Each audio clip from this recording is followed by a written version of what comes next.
My parents said I would never be strong enough to run the family business.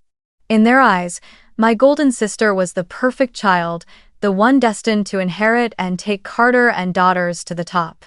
So I walked away, started a rival company, and crushed them. Have you ever been overlooked, compared, or dismissed by your own family? Tell me where in the world you are watching this from and what time it is right now. Share it in the comments, because I truly want to see how far this story will travel. Hi, my name is Olivia Carter, 33 years old, born and raised in Chicago, Illinois. If someone asked me what shaped my life the most, I would not hesitate to say it was my family, but not in the beautiful way most people imagine. My parents owned Carter and Daughters, a mid-sized civil and commercial construction company with over 40 employees, running for more than 2 decades and considered the pride of our lineage. To outsiders, we looked like a respectable, united family, preparing the next generation to carry on the business. But behind that polished image, favoritism and deep divisions created cracks only those inside the family could truly feel. The chosen one, the child my parents placed all their hopes on, was never me. It was Vanessa Carter, my younger sister by 2 years. Vanessa was always called perfect, beautiful, charismatic, and a natural when it came to speaking in front of a crowd.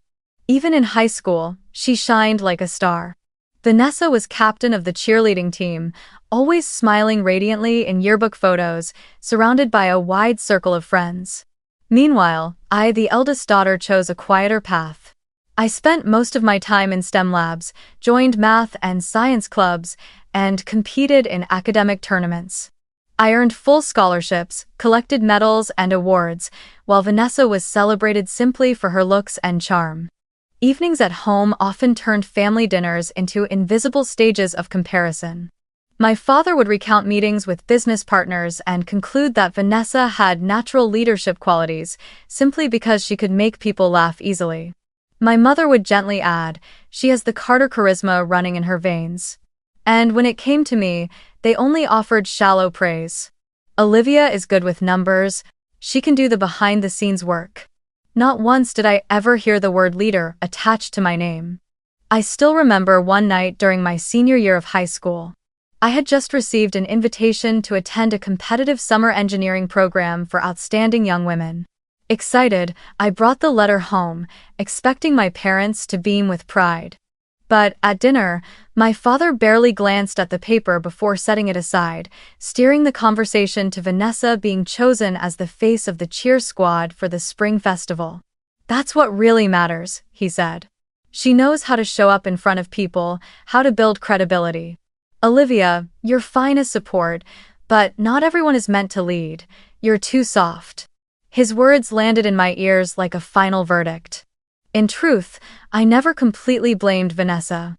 My sister was simply living the path our parents had drawn for her, becoming the shining jewel, the model of strength in their eyes. What hurt me most was knowing that no matter how hard I worked, how much I studied, or what I achieved, it was always treated as something extra, never enough to lead. I was the shadow, the one behind the scenes, the support girl, a label that clung to me throughout my youth. I graduated college with honors in project management and finance, paired with courses in construction engineering. My heart was full of hope, believing this would be my chance to finally prove myself to my family.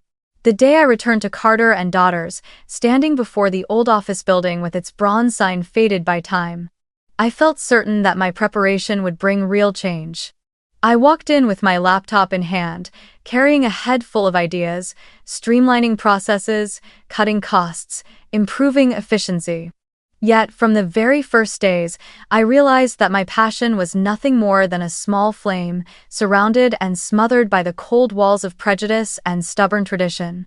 The company was still running on outdated methods, with piles of paper records and cost reports, either handwritten or hastily typed into scattered Excel files. I spent countless late nights quietly analyzing every invoice and expense sheet until I uncovered the truth. We were wasting hundreds of thousands of dollars each year simply because of sloppy processes. Determined to make a difference, I built an automated expense tracking system myself, integrating basic management software so employees only needed to enter figures once and the system would update instantly. Within just 6 months, the company had cut nearly 15% of its operating costs, no small figure for a mid-sized business. I remember the nervous excitement as I walked into the boardroom with my report in hand, convinced this was the moment I could finally prove my worth. But after I presented everything, my father merely gave a cold nod and turned to Vanessa. "You have a meeting with the new client this afternoon, right?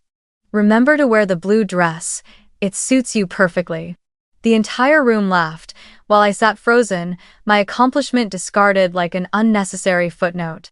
Not a single word of praise, not even a handshake of acknowledgement. Just a shrug, as if the numbers I had brought to the table meant nothing compared to my sister's smile. I didn't give up.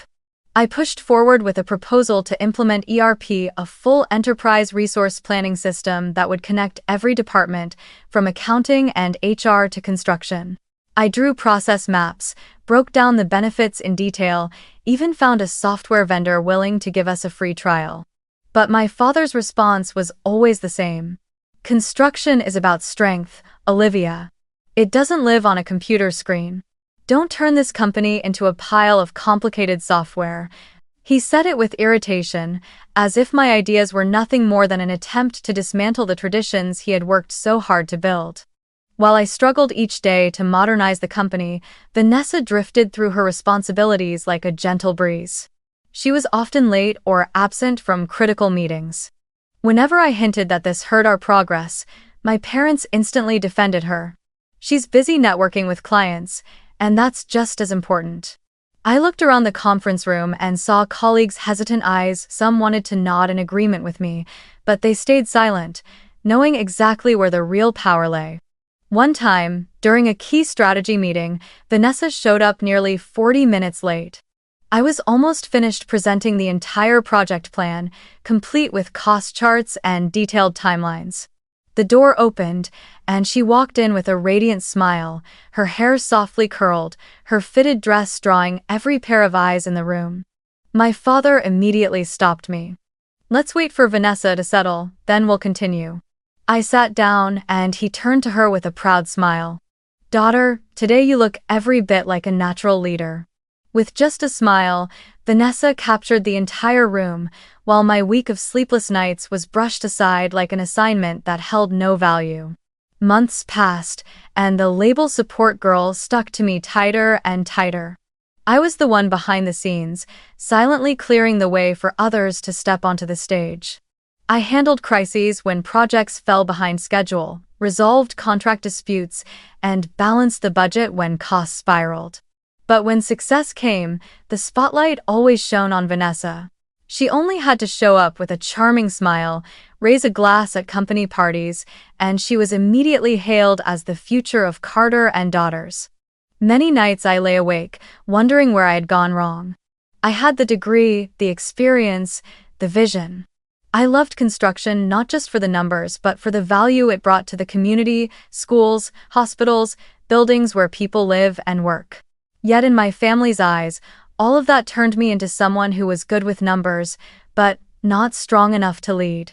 I gradually realized that in their world, strength didn't come from intelligence or persistence, but from image, dominance, and what they called authority.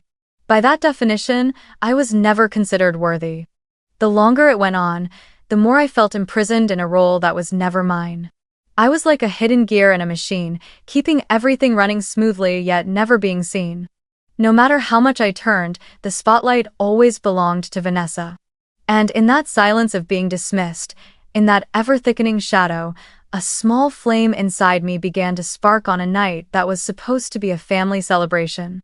That evening, Chicago glowed with lights as if the whole city were celebrating my father's 60th birthday. The riverside restaurant he had chosen was lavishly decorated with white roses, flickering candles, and ivory tablecloths. I walked in with a fragile hope that this might be the night my father reflected on the journey, that he would acknowledge what I had done for the company over the past 10 years. I wasn't asking for grand praise, only a nod, a mention in front of the many clients and partners watching. But I was wrong, bitterly wrong. The party buzzed with noise, guests laughing and toasting, their glasses clinking in the golden light. I sat at the second table, not too close to the stage, but close enough to see my father in his dark blue suit, silver hair neatly combed, standing in the center like a general. Beside him was Vanessa, in a fitted red dress sparkling like a rare jewel, striding proudly at his side. Together, they looked like the perfect symbol of power and glory, while I remained a blurred shadow, seated among employees I had once guided and supported. When the birthday cake was brought out, the entire hall erupted in applause. My father raised his glass, his voice ringing out with clarity. "Thank you all for being here tonight. 60 years of life, and what I am most proud of is not only building Carter and Daughters, but also having a worthy successor to carry on this legacy." He paused, his eyes settling on Vanessa, his smile widening.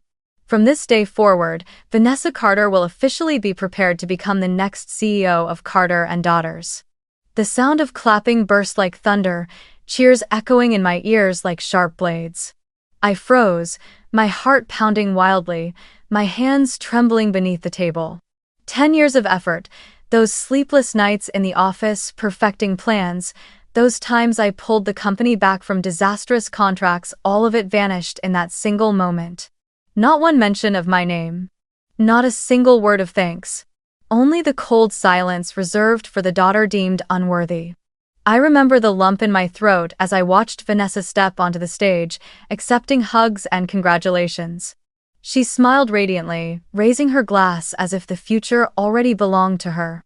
I lowered my head, forcing back tears, while at my table a few colleagues glanced at me with quiet pity. But no one said a word. Everyone knew exactly where the power resided, and silence was the safest choice. After the party, I forced myself to stay calm and waited until everyone had left before approaching my father. In the private room behind the restaurant where he was loosening his tie, I spoke up, my voice trembling but firm. "Father, what about me? I've given 10 years of my life to this company. Why was there not a single mention of me?" He looked up at me with a steady, unhesitating gaze. "Olivia, you are not strong enough to lead this company. You're good with numbers, good at managing details, but leadership requires presence. People need to feel strength the moment someone walks into a room. Vanessa has that. You don't." I froze. His words felt like nails being hammered into my chest. "Not strong enough?" I repeated, my voice catching. "Do you remember who designed the cost system that saved the company hundreds of thousands of dollars? Who fixed the mess when Vanessa missed the hospital contract, staying up 3 nights negotiating the terms? Who kept the company afloat when projects fell behind?" He waved his hand dismissively, his tone sneering. "That's backstage work. Leaders don't get bogged down in that stuff. A leader is someone who commands attention the moment they enter a room, who immediately takes up the space. Vanessa does that. You never will." I stood there with my hands clenched so tight my nails left marks in my skin. For years I had hoped he would one day recognize my true worth, but now, standing before me, he had made it painfully clear. In his eyes, I would always remain a shadow, someone good with numbers but too weak to lead. That night, I left the restaurant alone, walking through the cold Chicago streets, the wind stinging my face. The laughter and chatter from the party still echoed behind me, blending with the sound of my heart shattering. I knew then that the last shred of faith I had in my family had completely collapsed. And in that devastation, a quiet resolve took shape. If they would never acknowledge me, then I would carve my own path to prove my worth, with the very strength they had denied me. The next morning, I walked into the Carter and Daughters office for the final time with a strange sense of calm. I hadn't slept a minute the night before. I had simply lain awake, staring at the ceiling, replaying my father's words over and over in my head. "You're not strong enough. You belong in the background." By the time the Chicago sky turned pink with dawn, I knew I couldn't remain in that vicious cycle another day. I could either stay, continue being the invisible foundation that propped up the company, and watch Vanessa rise on the back of my labor, or I could step out and build a summit of my own, one they could never reach. I chose the second path. I arrived earlier than usual, as had always been my habit. The receptionist looked surprised to see me carrying an envelope, but asked no questions. I walked straight into my father's office. He was sitting behind his dark wooden desk, eyes buried in the pile of paperwork. When I placed the envelope down, he looked up with a flicker of irritation. "What's this?" he asked. I drew in a deep breath, steadying my voice. "My resignation letter. I'm leaving Carter and Daughters today." The room fell into silence for a few seconds. My father stared at me as if he had just heard something absurd, then he let out a dry laugh. "Are you joking, Olivia? You've never worked anywhere else. Your entire life has been this company. Where do you think you're going to go?" I answered, each word steady and deliberate. "If I'm not strong enough to lead this company, then I will build another one stronger." With that, I turned and walked out, not waiting for his reaction. What my father didn't know was that I had been preparing for this moment for a long time. During all my years at Carter and Daughters, I had worked hard while quietly observing. I documented every process, from project management to negotiating with suppliers. I stored cost data, identifying the fatal weaknesses in his leadership. I maintained my own relationships with loyal clients, the ones who knew that when Olivia was involved, projects ran smoother. I attended industry conferences, studying modern models from the most advanced companies, especially the growing trend of digital technology in construction management. In other words, I had been quietly laying the groundwork for independence, waiting only for the right moment to step out. And that moment had finally come. The very first thing I did was go to Chicago City Hall and file the paperwork to establish my own company. I had thought long and hard about the name, and in the end, I chose Summit Construction Solutions. Summit symbolized the peak I was aiming for, not just building structures, but building a position at the very top. Solutions emphasized the philosophy I wanted to live by, not selling strength, not selling image, but selling the ability to truly solve problems. When I signed my name on the registration form, my hand trembled not from fear but from excitement. For the first time in my life, I felt completely free, no longer bound by the judgmental eyes of my family. The first office of Summit Construction Solutions was just over 500 square feet, tucked inside an old office complex on the north side of Chicago, right off the highway. Every morning when I walked in, sunlight filtered through a window pane yellowed with age. Falling onto the wall, I had repainted myself in a simple white. Inside, there were only 3 wooden desks I had bought from a liquidation store, a handful of worn swivel chairs, and a whiteboard hanging on the wall where I mapped out plans. That was all I had, aside from ambition and determination. But to me, that space was the beginning of a new journey, the place where I could build a company founded on the very values Carter and Daughters had never recognized. My first 2 employees, Miguel and Hannah, had both once worked at Carter and Daughters. Miguel was a skilled middle-aged mason of Mexican heritage, a man Vanessa had once berated harshly just for delivering the wrong batch of bricks. Hannah was a young engineer, fresh out of college, whom my father had dismissed as too inexperienced, never giving her the chance to prove herself. They came to me because they believed I would lead differently, and I did not let them down. From the very first day, I told them plainly, Summit will be built on 3 things: transparency, technology, and respect for employees. If we can hold to those 3, we will stand apart. They nodded, their eyes shining with a kind of faith I had never seen in them back when they worked under my father. To turn those words into reality, I poured nearly all of my modest capital into technology. I bought 3 tablets for the workers and installed construction management software so progress could be updated in real time. I paid for an advanced cost estimation system capable of analyzing data and projecting needs with pinpoint accuracy, even down to the number of screws required. I implemented online reporting software that allowed clients to track construction progress day by day without ever needing to call. These were the very ideas I had once proposed to Carter and Daughters, always dismissed with the same line. Construction is about strength, not computer screens. Now, those very tools became the foundation of Summit. Summit's very first project was a modest $20,000 contract, renovating the O'Donnell family's kitchen in the Chicago suburbs. Many people told me I was foolish to take on something so small, but I knew this wasn't about money, it was about proving what we could do. I personally went to the site, used software to create a 3D model of the new kitchen, and provided a cost breakdown down to the very last tile and fixture. The O'Donnells were astonished. They had never been treated with such professionalism, especially for a small-scale job. They signed the contract on the spot, their eyes filled with trust. For 3 weeks of construction, I was on site every single day. Miguel led the crew, updating progress and material status directly on his tablet.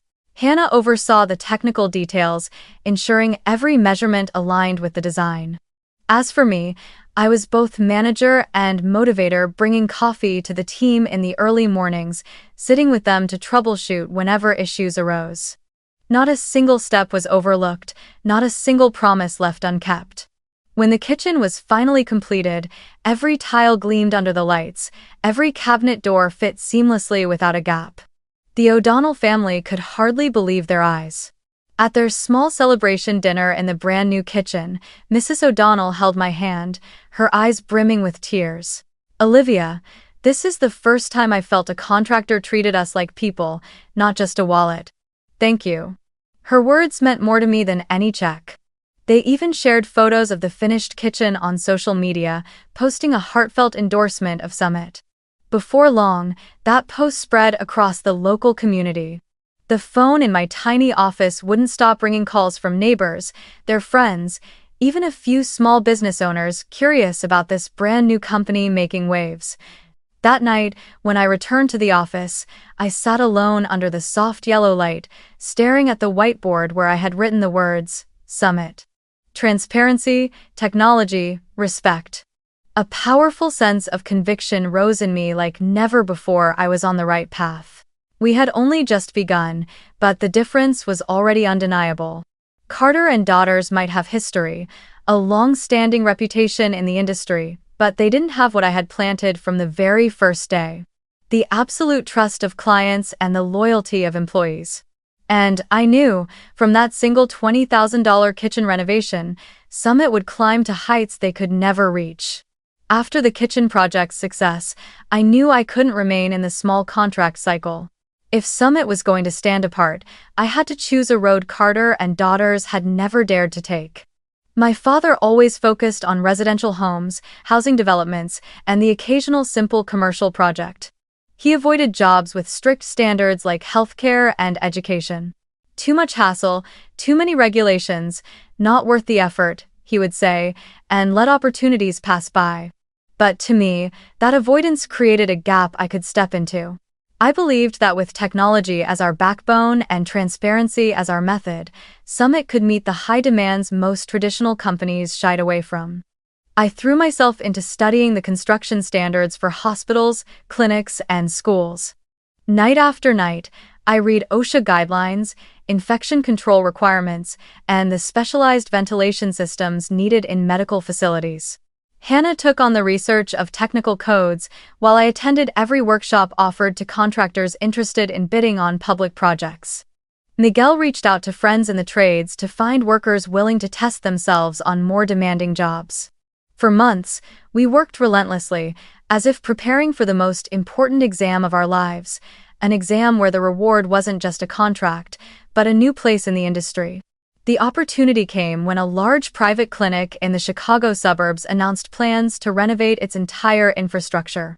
The contract was valued at $500,000, 25 times the size of our very first project. I knew my father would pass on it because Carter and Daughters never dared to deal with dozens of pages of technical requirements and complex inspection protocols. But for Summit, it was a golden chance. Hannah and I prepared a proposal over 200 pages long, outlining every detail. Construction timelines, certified materials, medical waste disposal procedures, and an online reporting system for the clinic's management team. Not a single detail was overlooked. On the day we presented to the board, I brought a projector, 3D models, and tablets so they could test the progress tracking software themselves. When they asked about costs, I showed them a breakdown of every dollar, along with savings we could deliver by optimizing transport and staffing. I saw their eyes light up not because I made lofty promises, but because, for the first time, they saw a contractor offering absolute transparency. 2 weeks later, my phone rang. The clinic's director said, "Olivia, we're choosing Summit. Your proposal outshined every other bid." I sat frozen for a few seconds, then burst into tears. This wasn't just our first major contract, it was the milestone that proved I had finally stepped out of my family's shadow and claimed my own place. The project lasted nearly 4 months. In the early days, we faced countless challenges: strict safety inspections, overlapping permits, and unforgiving deadlines.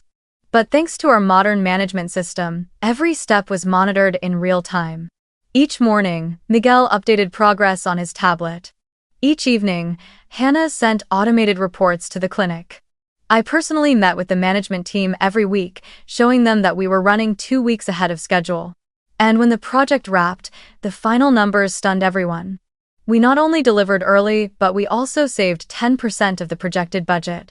At the clinic's grand reopening, the director took my hand in front of staff and patients and declared, "Summit works like it belongs in the 21st century, while so many other companies are still stuck in the last." I knew he was pointing at Carter and Daughters, who had also bid but were eliminated in the very first round.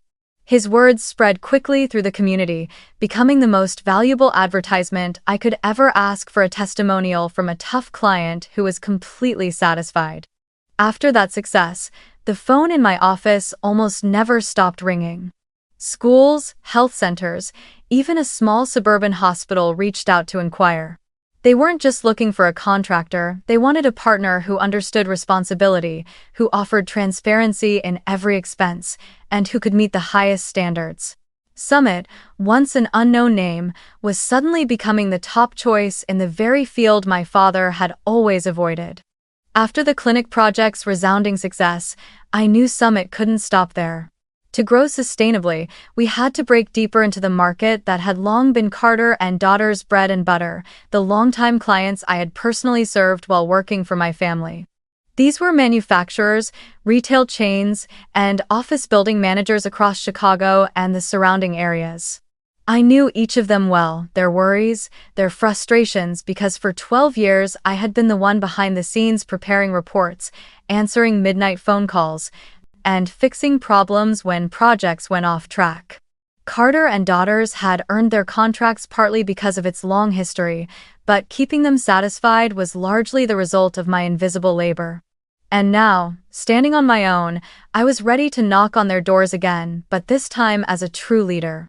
The first client I targeted was Lakeshore Properties, a company managing 3 large apartment complexes on Chicago's North Side. I had worked directly with Daniel, their head of maintenance, for years.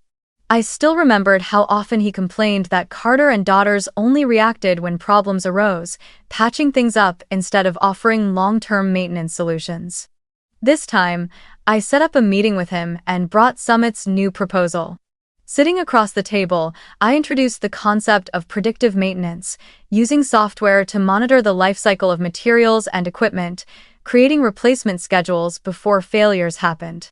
I opened my laptop and showed him a transparent dashboard clients could access anytime, displaying everything from labor hours to material consumption in real time. Finally, I presented a deadline guarantee with penalty clauses. If Summit missed deadlines, we would reduce our service fees proportionally. It was something Carter and Daughters had never dared to sign because they didn't trust their own management systems. Daniel studied me for a long moment, then nodded. "Olivia, you really are working like you belong in the 21st century. We want to try a contract with Summit." I'll leave. Within just a few months, Lakeshore Properties officially terminated its contract with Carter and Daughters, a deal that had once brought my family's company over $300,000 a year. Word spread quickly through the industry. Competitors, subcontractors, even workers in the trades began to whisper. Carter and Daughters was losing clients, while Summit was on the rise. I didn't stop there. I reached out to Northline Manufacturing, a mechanical parts company I had once saved from a disastrous delay.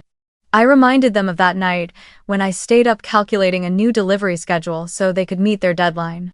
This time, I didn't just promise with words, I showed them an online tracking system where they could see the project's progress every single day. After only 2 meetings, they signed a new contract with Summit worth $400,000 annually. One by one, familiar clients left Carter and Daughters and came to me.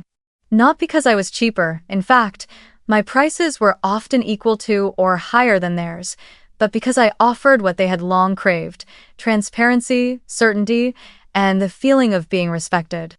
I turned every contract into a clear commitment, not just a handshake and a few faded papers. And clients, exhausted by my father and Vanessa's outdated way of doing business, quickly saw the difference. Meanwhile, at Carter and Daughters, things were falling apart. Friends who still worked there told me the office had grown tense, meetings filled with shouting matches. Vanessa often showed up late, left early, and when employees complained, she just smirked. "I have more important things to do." My father continued to cover for her, insisting, "She's working on client relationships." But what clients? When every single contract was slipping into my hands. One afternoon, I happened to run into Mr. Miller, a man who had been a loyal Carter and Daughters client for more than a decade at a construction association event. He clapped me on the shoulder and said with a smile, "Olivia, I switched over to working with Summit just last month. Honestly, it was the smartest decision our company has made in years. Your detailed reports and professionalism make it impossible for us to go back to the old way of doing things." Carter and Daughters. They're still stuck in the last century. Hearing that, I felt both pride and bitterness. Pride that my efforts were finally being recognized. Bitterness that these words could have been mine years ago, if only my father had ever acknowledged my true worth. But he never did.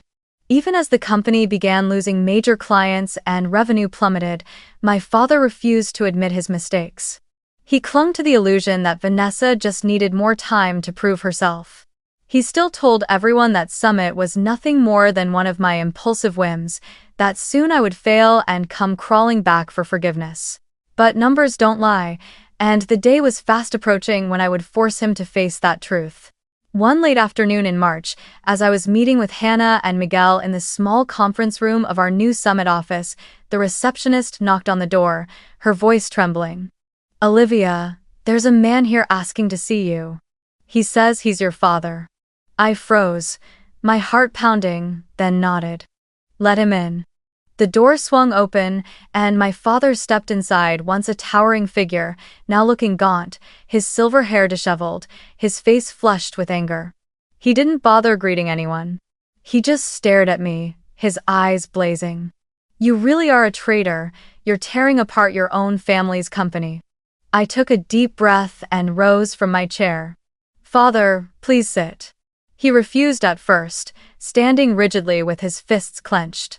I gestured for Miguel and Hannah to leave the room, then slowly pulled out the chair across from me. "If you want to talk, then let's talk openly." After a few seconds, he dropped heavily into the chair, his eyes still burning as if they could set me on fire.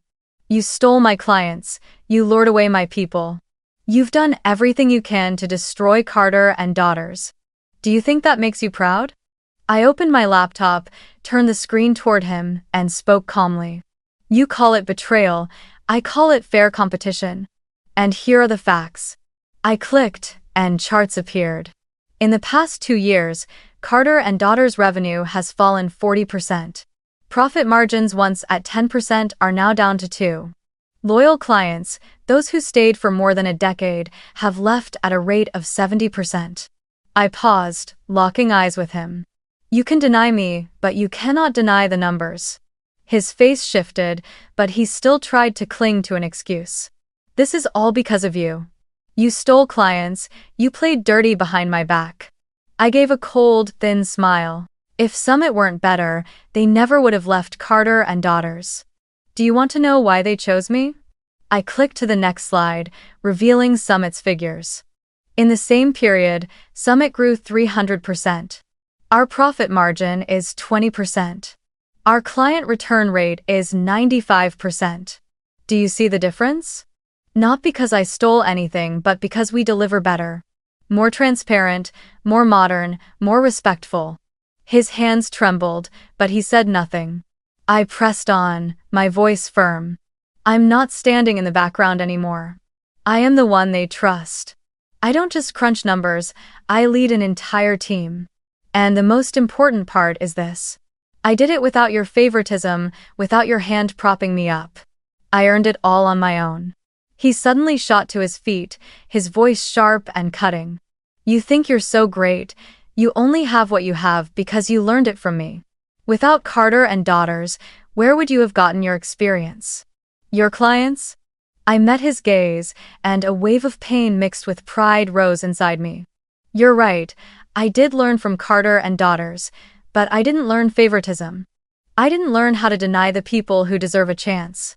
What I learned were all the mistakes you made, and I made sure never to repeat them. You turned me into the support girl, the one behind the scenes, never strong enough. But that is exactly what pushed me to prove I could be stronger than you ever imagined. The air in the room grew thick. He stared at me, his breathing heavy. For a brief moment, I saw something flicker in his eyes, anger, hurt, maybe even acknowledgement. I couldn't be sure, but I knew my words had struck him. You think strength is authority, yelling at workers, making others bow down. I believe strength is the courage to change, the courage to be transparent, the courage to take responsibility and carry it. And you know what? Clients, employees, and the market have already proven I'm strong enough. Not you. He stood there, silent, his hands falling slack at his sides. I slowly closed my laptop, rose to my feet, and said firmly, I'm not just strong enough to lead. I am stronger by far because I don't need favoritism to survive. 1. Those words echoed through the silent room like the final hammer driving shut the door between me and my family. My father sat there, his eyes weary, his shoulders slumped, as if he had just realized he had lost not only the company, but also the chance to witness his daughter grow into the leader he had always denied her the right to be. Just a few months after that confrontation in Summit's office, what I had long predicted came true. Carter and Daughters, once considered the pride of my family, officially filed for bankruptcy. The news spread quickly throughout Chicago's construction community. They could no longer pay their workers, the bank loans had come due without repayment, suppliers were demanding money relentlessly. The once busy office now stood empty, the Carter and Daughters sign torn down, leaving a scarred outline on the gray wall. For many, it was simply the collapse of a business. For me, it was the symbol of an era ending, an era my father had built on favoritism and his refusal to acknowledge my efforts. Vanessa, the so-called perfect daughter in my parents' eyes, no longer held her glow either. She had been raised on indulgence, accustomed only to dressing elegantly for events and saying the right words to charm a crowd. But when the company crumbled, no client needed her smile anymore. I heard she managed to secure a minor managerial job at a furniture company, earning barely half of what she once made at Carter and Daughters. More importantly, she was no longer called the successor CEO or the face of the company. The reputation my father had so carefully built around her shattered, revealing the truth at last. Vanessa had never possessed the real ability to lead. As for my father, he still clung to what little pride he had left. But when the assets were liquidated, the family's Michigan Lake house was sold off, and his loyal employees left one by one, he was left with few choices.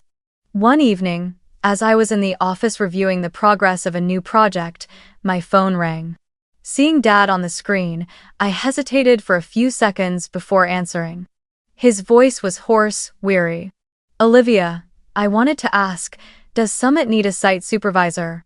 I still have experience. I stayed silent for a long time. Memories flooded back the times he dismissed my efforts, the family dinners filled only with praise for Vanessa, and that 60th birthday night when he denied me so publicly. I took a deep breath and replied firmly. If you work here, you are just an employee like everyone else. No special treatment, no privileges. If you make mistakes, you'll be held accountable fairly. Do you accept that? On the other end of the line, there was a long pause. Then I heard him sigh. I understand. End. When my father joined Summit, I placed Miguel, the man he had once belittled, in charge of supervising him directly. No one called him boss anymore. He was simply Frank, an experienced site supervisor who had to report and follow procedures like everyone else. Over time, I began to see him change. He arrived at sites early, worked diligently, and no longer carried the air of commanding authority. Once, I overheard workers whisper, "Mr. Frank is different now. It seems he's finally learned to respect others." I said nothing, but quietly took note. 1 year after Carter and Daughters officially filed for bankruptcy, Summit Construction Solutions entered an entirely new era. We had just signed a contract to renovate a major hospital in the Chicago suburbs, valued at $15 million, the largest project in our history. As I put pen to the thick agreement, my hand trembled slightly, not out of fear but from a deep, overwhelming emotion.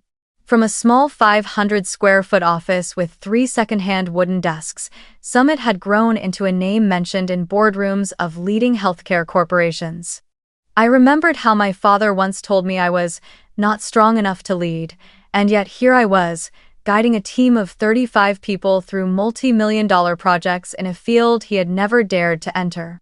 But Summit's rapid growth didn't make me forget something crucial. I, too, needed a place of balance.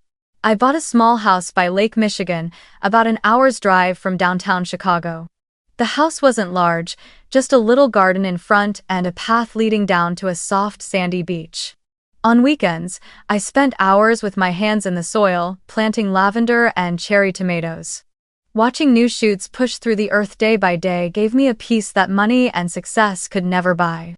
It was then I realized that strength doesn't only come from running a company, it also comes from knowing when to stop, breathe, and cherish the small things. I also began attending therapy regularly. At first, it was difficult to open up, but over time I learned to name the wounds I had carried for so many years: rejection, favoritism, and the feeling of being dismissed. I learned how to say no to my family without guilt, something I had never dared to do before. When my mother called, trying to pull me back into those hollow Sunday dinners, I said plainly, "I'm busy, and I need to spend time on myself." When Vanessa texted asking for financial help after her new job fell apart, I replied simply, "You need to learn to stand on your own 2 feet." No more sleepless nights questioning whether I was being unfilial or heartless. I finally understood that setting boundaries was not selfish, it was an act of self-love. At Summit's office, I hung a small sign right next to the reception desk. Written in white chalk, it read, "Family doesn't mean control, boundaries mean strength." Every new employee who walked through the door saw those words first. Some asked me why I had chosen that message. I simply smiled and said, "Because it's the most important lesson of my life. We can't choose our family, but we can choose not to let them control us." Many clients noticed the sign too. Some even took photos and posted them online, saying it reminded them of their own stories. I never shared my past, but deep down I knew the message wasn't just for me, it was for anyone who had ever been trapped under the weight of blind expectations. My family had changed too, or more accurately, they were forced to. At the rare gatherings we had, no one mentioned Vanessa as a star anymore. Instead, they looked at me, asked about Summit, about my thoughts on green building trends or the new hospital contract. The uncomfortable silence that used to hang in the air had turned into a quiet acknowledgement, even if no one said it out loud. My father still worked at Summit, but now he came to the construction sites in a reflective vest and hard hat like everyone else, and in front of employees he called me boss. Sometimes I caught him standing alone, staring up at the Summit sign with a distant look in his eyes, but when he noticed me watching, he would simply nod. I knew then it was his way of admitting the truth. Late, but sincere. On weekend nights, when I locked the office after a long day, I often paused for a few minutes, looking at the whiteboard where I once scribbled my very first plans. I remember the version of myself 10 years ago, the girl dismissed as the support girl, the one buried in paperwork, told she was too weak to lead. And then I look around, the spacious office, the dedicated employees, the multi-million-dollar projects waiting in the pipeline. I smile. I have come a long way, from the shadows of rejection to the light of self-definition. The final image I want to hold on to is not the moment of signing big contracts or the applause in meetings, but the simple moment of closing my office door, hearing the lock click, and stepping into the night streets of Chicago. The wind blowing in from Lake Michigan is cold and free. I know now that from this day forward, I never need to prove I am strong enough for anyone else. I have rewritten the definition of strength. It is intelligence, it is perseverance, and most of all, it is the courage to set boundaries to protect yourself. I am no longer the weak daughter. I am Olivia Carter, and I have become the leader of my own life. If there is one message I want to leave with anyone listening to my story, it is this. You do not need anyone else to define strength for you. You may have been labeled all your life as too weak, not good enough, or meant to stand behind others. But the truth is, strength doesn't come from hollow praise or privileges handed down by someone else. Real strength lives in your intellect, your persistence, and your ability to draw the line that protects your worth. I once believed that love and recognition from my family were everything until I realized the greater truth, learning to believe in yourself, even when no one else does. So, if you are being dismissed, abandoned, or unfairly compared, remember this. You have the power to rewrite your own story. No one can take away your light unless you let them. Thank you for listening, and I'll see you again in the next family story, airing daily on the channel Familial Stories Exposed.